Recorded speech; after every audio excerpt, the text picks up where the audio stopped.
Oh, hey everybody, welcome to Multi-Voice Entertainment. 'Tis I, Michael A. Grimm, aka the Multi-Voice. I have many voices, but one opinion. And right now, I'm enjoying my birthday present that I got from the mail. Sherlock Holmes Omnibus, Volume 1. And it's from Dynamite Entertainment. And I have to admit, Dynamite Entertainment had did a pretty good job doing their adaptation of Sherlock Holmes. Maybe after this review, I might do a review of it. But enough about the Dynamite Entertainment of Sherlock Holmes. Let's get to the one I'm going to do today. Now, the reason why I'm wearing a Superman shirt on this one is because, well, everybody always says that Superman was a character, a superhero who make people think about flying. Well, believe it or not, somebody did a comic book about a not exactly a superhero, but he is a hero who has no superpowers, but he has a jetpack that helps him fly. And what I'm going to be reviewing for you today, ladies and gentlemen, is, of course, the Rocketeer. Now, believe it or not, the Rocketeer is not that old, even though the comic books make it look like it's old, like it's made in the 40s, just like Dick Tracy and others. But believe it or not, the Rocketeer is not as old as you think. And it was created by this one guy who goes by the name of Dave Stevens.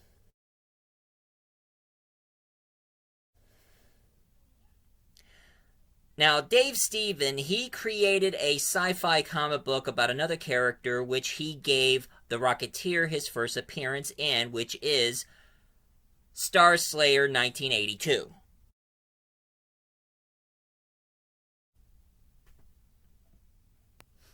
Can you believe that Rocketeer started back in 1982 and not in the 40s? I guess Dave must have seemed to like 40s heroes. And what gave him the inspiration of the Rocketeer? Well, it gave him the inspiration from the Rocket Man serials back in the 40s.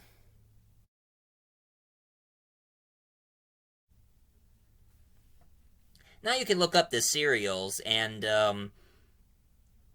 what he did, he just made a normal guy with a jetpack who flies around and battle against bad guys from the Third Reich, or Nazis.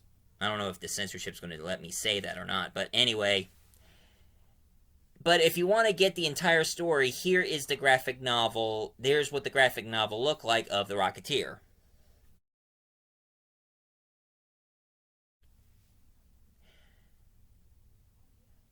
And then the Rocketeer got so popular, this is where Disney made the movie.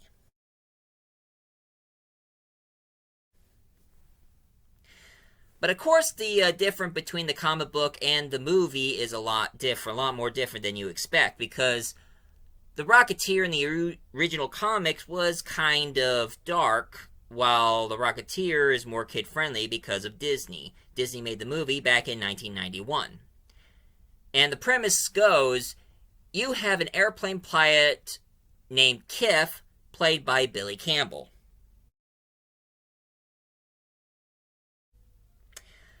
You know, it's kind of funny that all the great actors who appeared on The Rocketeer, I mean, they become huge stars except for Billy Campbell.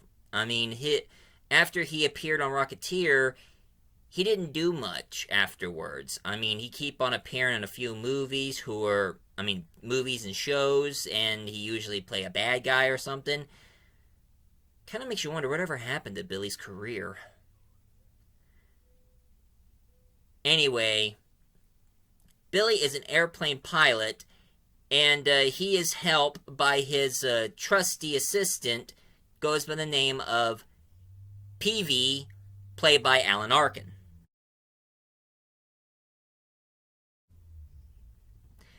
Now, PV and Alan Arkin, they found an odd symbol that it was on his airplane seat. And as they picked it up, it turns out it's a jetpack. And they were testing it, and it turns out that he may need a helmet in case he runs into something that would pretty much give him a brain trauma or something. And, well, at the same time,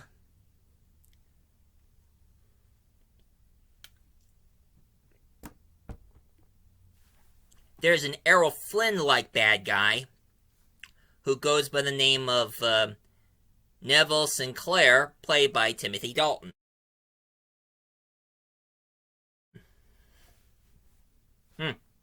What is it with Timothy Dalton and him playing bad guys? And some people remember him as James Bond.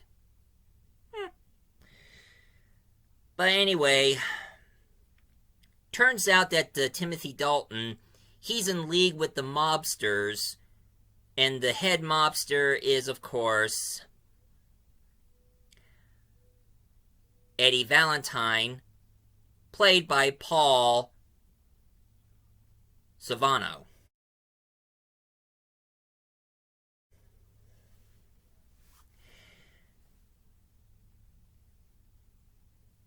Now, of course, Timothy Dalton, he is a Errol Flynn-like character. I mean, he's one of those Hollywood actors who plays the handsome, dashing, sword-fighting buccaneer type, who turns out he's secretly in with the mob and with the Third Reich. And what he's trying to do is trying to get that rocket. He's trying to get the rocket which pretty much help the Third Reich win the war. And the mobsters think about using the jetpack for their own purpose.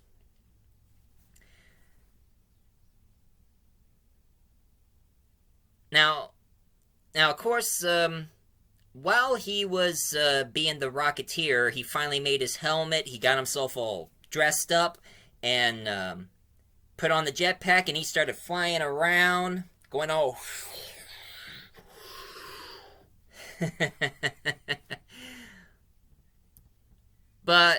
and of course he helped a lot of people along the way. And now him being the Rocketeer made him pretty famous. And Timothy Dalton knew what was going on, so he sent his henchman. Now, his henchman named Luthor.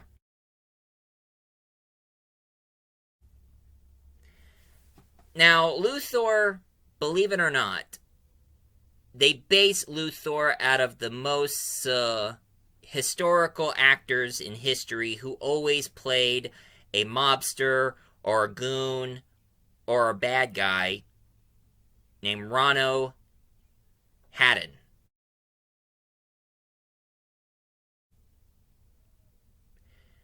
So they pretty much did the makeup work on Luthor to make him look like Rondo. You should look up Rondo Hatton, because he had a pretty interesting history. Like, one thing I heard about him is that the reason why he looks all like this, it was because he served in the war, because when he was young, he was a good-looking guy. And then when he served in the war, one of the bullets hit him in the face, and it kind of messed up his face pretty bad and made him look like this and always talk like this. So he became an icon in the 40s for playing a goon or mobster or a human monster. And that's why they base Luthor out of him, because he's pretty much a historical icon. But anyway,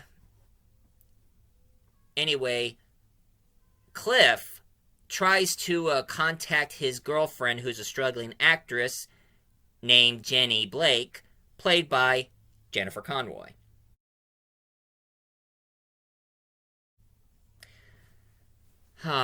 Jennifer Conroy. I used to have a huge crush on her when I saw her on Labyrinth. She still looks good, but I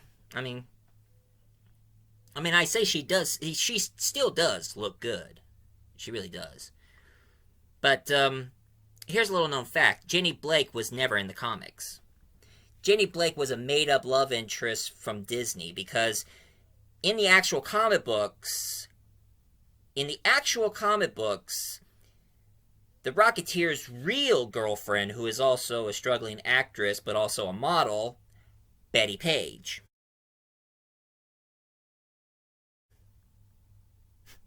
That's right. In the comic books, the Rocketeer's love interest was Betty Page. And for those of you who don't know about Betty Page, she was a very famous pinup model back in the 40s and 50s,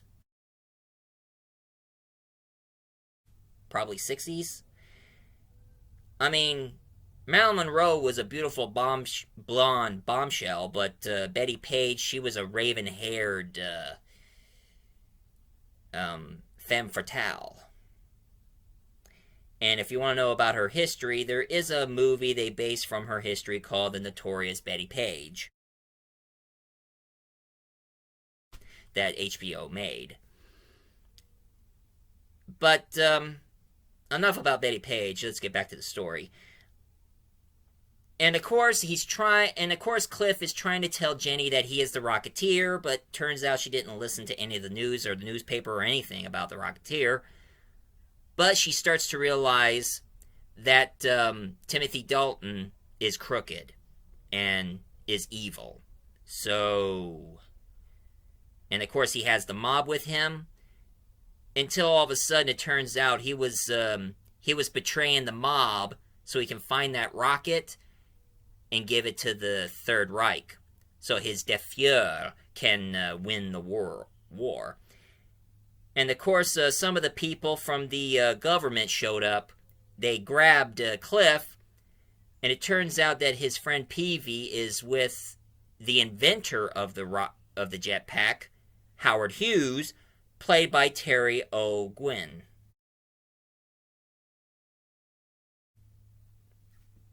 Now, one thing I know about Howard Hughes, he was one of the most famous inventors of he was the one they call the Aviator. I mean, he was like the Howard Stark of his time, or Tony Stark, however you want to pronounce it, however you want to make sense on. But anyway, Howard Hughes told Cliff to give him the rocket because it belongs to him, and he does not want it to fall into the wrong hands, which is Timothy Dalton. But, of course, sadly, Timothy Dalton and his goons kidnapped his girlfriend Jenny, so now he needs to suit up and start saving his girlfriend on a blimp. Now, of course, one of the bad guys shot his rocket, so he has a bullet wound on his jetpack, and he put a piece of gum to stay there. And after the whole fight between Luthor and Timothy Dalton, Timothy Dalton finally got the jetpack. And one thing that Cliff did, he removed the gum out of the bullet hole in the jetpack, so now the fuel is leaking. And when Timothy Dalton took off with the jetpack, boom, he became goodness gracious, great balls of fire. Boom, boom, boom, boom, I take my balls and you right in my brain. Boom, boom, boom, boom. Sorry, I like to make a reference of that song. Goodness gracious, great balls of fire. Boom, boom, boom, boom, you shake my nerves and you right in my brain. Boom, boom, boom, boom. But anyway, even though that the rocket is destroyed, turns out that his girlfriend Jenny found some blueprints of the jetpack and telling Peavy, his friend, to make it. And Peavy's like, oh, no, you're not serious. Hey, the world needs the Rocketeer, right? And that was the Rocketeer I remembered in the movies, even though I saw the movie long, long ago. But I still remember it because, well, being autistic, I have a certain memory that I remember. And of course, they did show it on Disney Channel a couple of times. Now, one thing I had to say about the Rocketeer, it was a good movie, and it was a pretty good superhero movie of its day.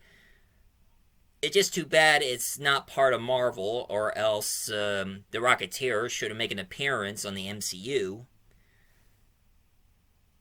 But digress. One thing I remembered when I was young, that the Rocketeer got popular enough that they made a Nintendo video game of it.